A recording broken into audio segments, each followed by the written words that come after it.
Morning viewers, welcome to my channel. So आज जो मैं आपके लिए वीडियो लेके आया हूँ इसमें हम डिस्कस करेंगे बैंकिंग सेक्टर की कुछ टर्म्स और कुछ सर्विसेज जो कि मतलब एक तरीके से जो बैंक की प्रोफेशंस होते हैं आपके साथ मतलब शेयर नहीं करते हैं, जैसे कि ऑटो स्वीप की सर्विस होगी, ठीक है जी। ओवरड्यू ड्राफ्ट की होगी। इसी तरीके से जो रिवार्ड्स होती हैं या मतलब ठीक है जी।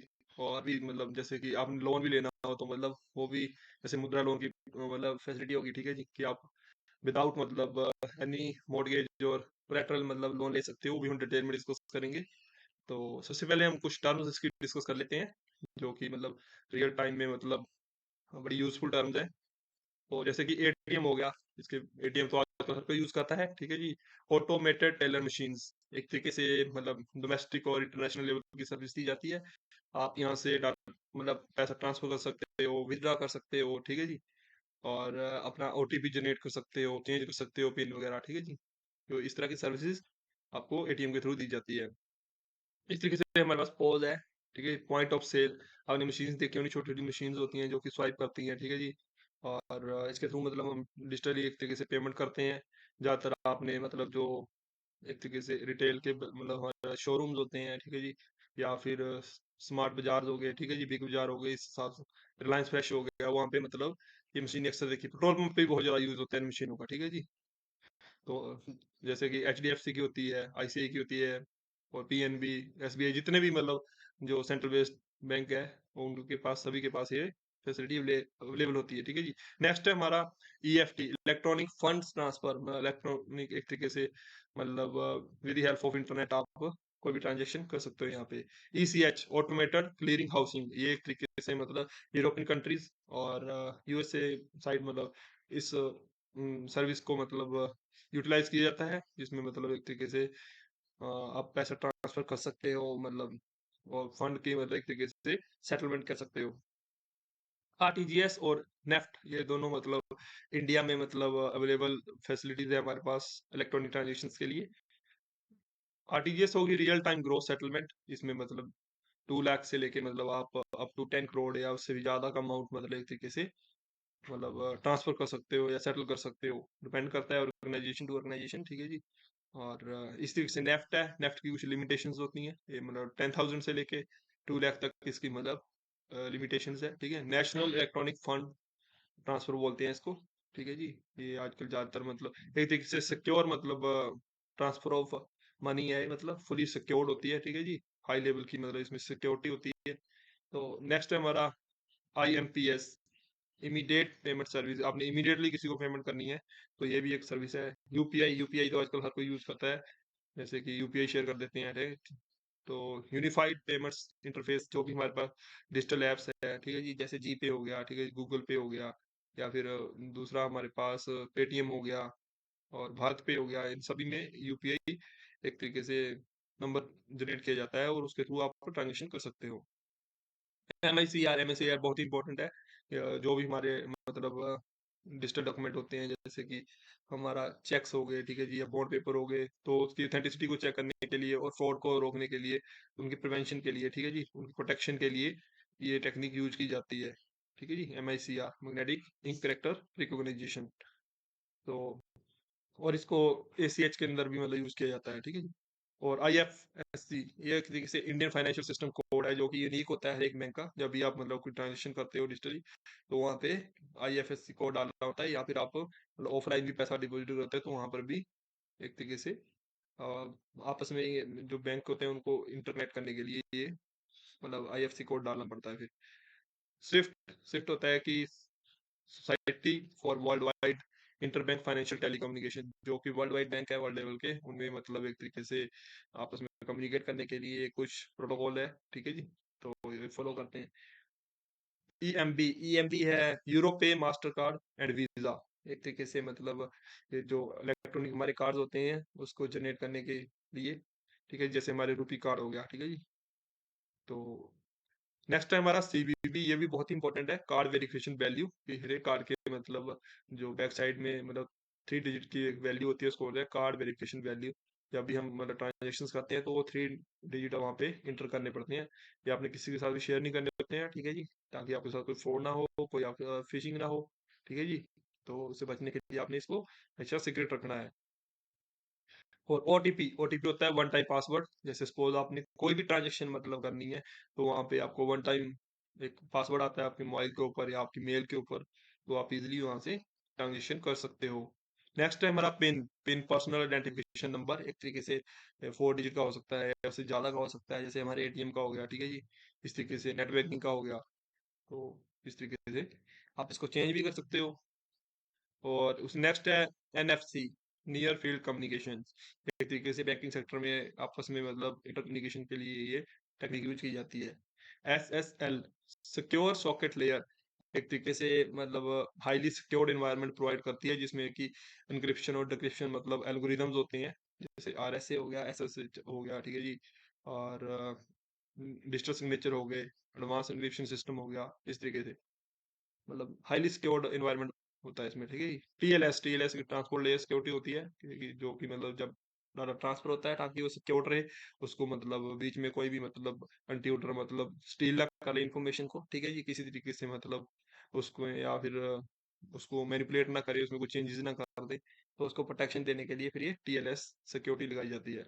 फिर एचएसएम होते हैं हार्डवेयर सिक्योरिटी मॉड्यूल, एक तरीके से हार्डवेयर इंस्टॉल कर दिए, जैसे फायरवॉल, पहले फायरवॉल लगाई जाती थी ताकि कोई बाहर से इंट्रूडर मतलब उसमें इंटर ना कर सके, और एक तरीके से प्राइवेसी मेंटेन रहे बैंक की, ठीक है जी, क्योंकि जो बैंक का डाटा होता है बड़ा सेंसिटिव डाटा होता है, ठीक है जी, क्योंकि यहाँ से पैसों का लेन देन होता है, और यहाँ पे बहुत सारे मतलब फ्रॉड भी होते हैं, या मतलब जो एथिकल हैकर्स होते हैं या जो criminal hacker, sorry criminal hackers होते हैं, वो मतलब फिर वहां से वो इंफॉर्मेशन मतलब एक तरीके से करते हैं या फिर उसका मिसयूज करते हैं, तो उनके प्रोटेक्शन के लिए मतलब एचएसएम लगाया जाता है।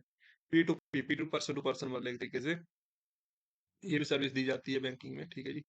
तो एक तरीके से प्रोटोकॉल है, तो इसमें मतलब उसको सारी एक तरीके से ट्रांसपेरेंसी शो की जाती है।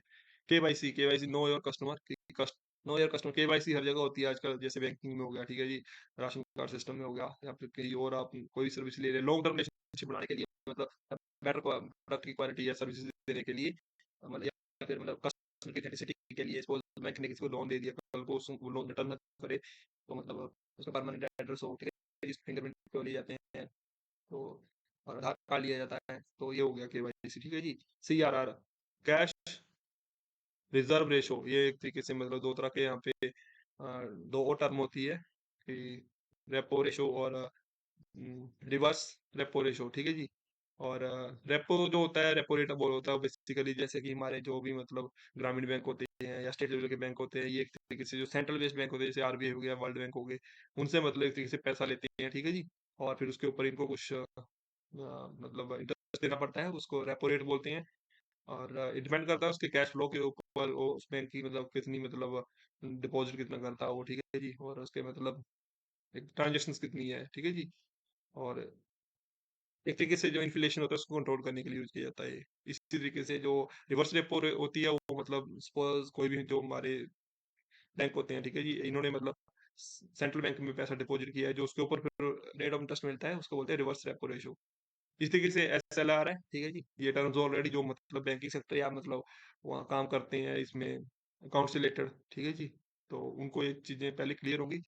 एसएलआर होगा स्टैट्यूटरी लिक्विडिटी रेशो, एक तरीके से मतलब इन्फ्लेशन को कंट्रोल करने के लिए होता है ये, ठीक है जी। इसमें मतलब लीगल कुछ एक टर्म्स होती है, टर्म शीट, तो उसमें क्या होता है कि मतलब कोई भी बैंक है मतलब वो कितना डिपॉजिट रख सकता है, वो सारे उसमें मतलब एक तरीके से उसको गाइडलाइन दी होती है कि कितना आप डिपॉजिट कर सकते हो, कितना आप कैश फ्लो में रख सकते हो, कितना आप मतलब एक तरीके से असेट्स लाइबिलिटी, बहुत सारी चीजें होती है इसमें, ठीक है जी।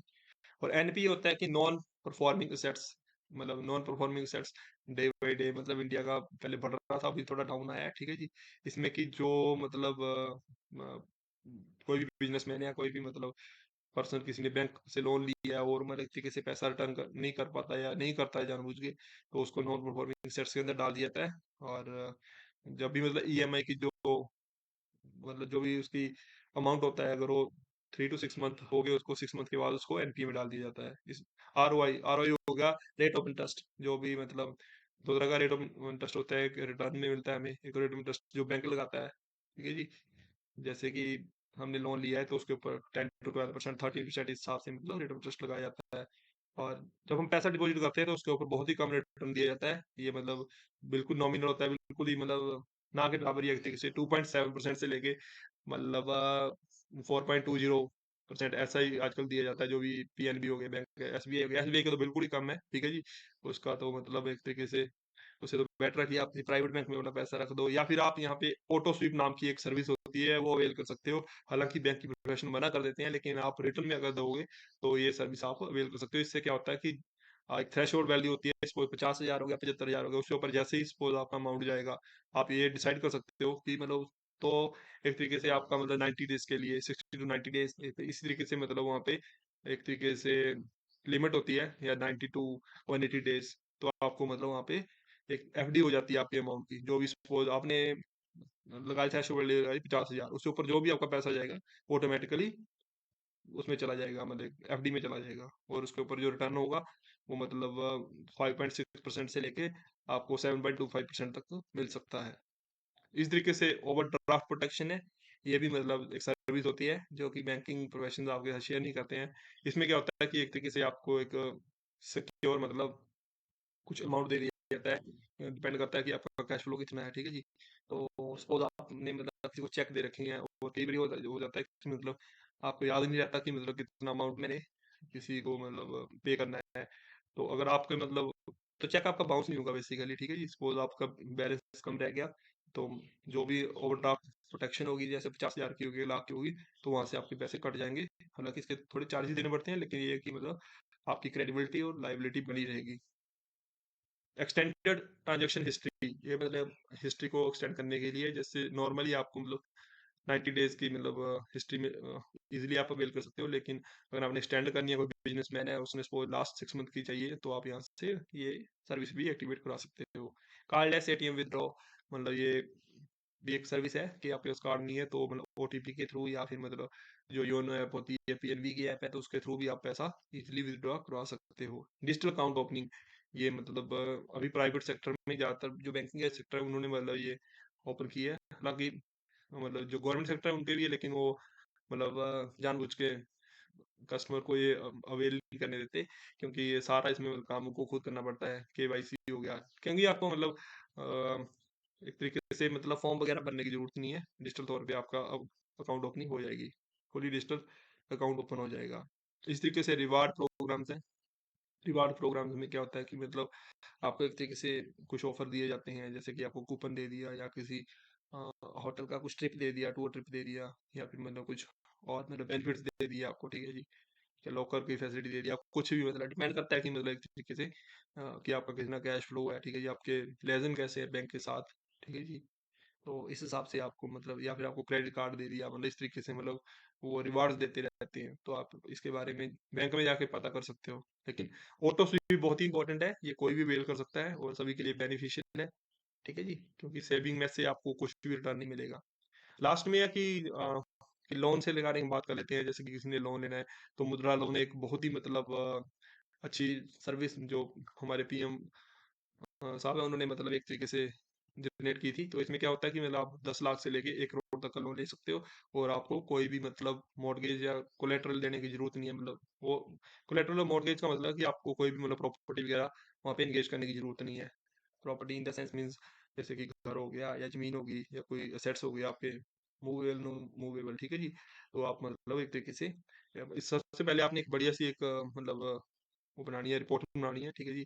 उसमें सारे ऑब्जेक्टिव सारा कुछ कवर करना आपने, ठीक है जी। क्या क्या आपने प्रोजेक्ट में करना है, कितनी मशीनरी है, इसकी कॉस्ट, असेट्स, एक्सपेंडिचर, सारा मतलब प्रोजेक्ट हो गए तो रिपोर्ट आप मतलब किसी प्रोफेशनल बंदे से बनाए, सीए से बनाए, ठीक है जी। तो ज़्यादा बढ़िया रहेगा, और उसका इम्पैक्ट भी पड़ेगा जब आप प्रेजेंट करोगे। और सेकेंडली मतलब आप अपनी फर्म को रजिस्टर कीजिए सबसे पहले, और उसके बाद फिर अपना एक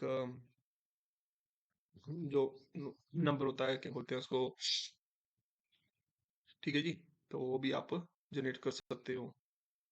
तो इस हिसाब से आप ये सर्विस अवेल कर सकते हो, ठीक है जी। ये कुछ मतलब सर्विसेज थी, और कुछ टर्म्स थी जो मैं आपके साथ मतलब शेयर करना चाहता था। ये मतलब अगर आपको ये टर्म मतलब पता होगी, तो जो भी मतलब बैंकिंग प्रोफेशन हो गया आपके साथ अच्छे से पेश आएंगे, और आपको इजीली मतलब लोन 10 to 15 डे में आपका वो सेंक्शन कर देंगे। लेकिन ये है कि जो भी उनकी मतलब टर्म एंड कंडीशन, या फिर जो भी उनकी फॉर्मेलिटीज होती है, आपने पहले पूरी करनी है। हाँ, पैन कार्ड, एक पैन कार्ड बहुत इंपॉर्टेंट है, आपकी फर्म के नाम से पैन कार्ड भी होना चाहिए, पैन कार्ड का नंबर, ठीक है, वो इंपॉर्टेंट है। तो यहीं पर इस वीडियो को वाइंड अप करते हैं। तो थैंक यू वेरी मच।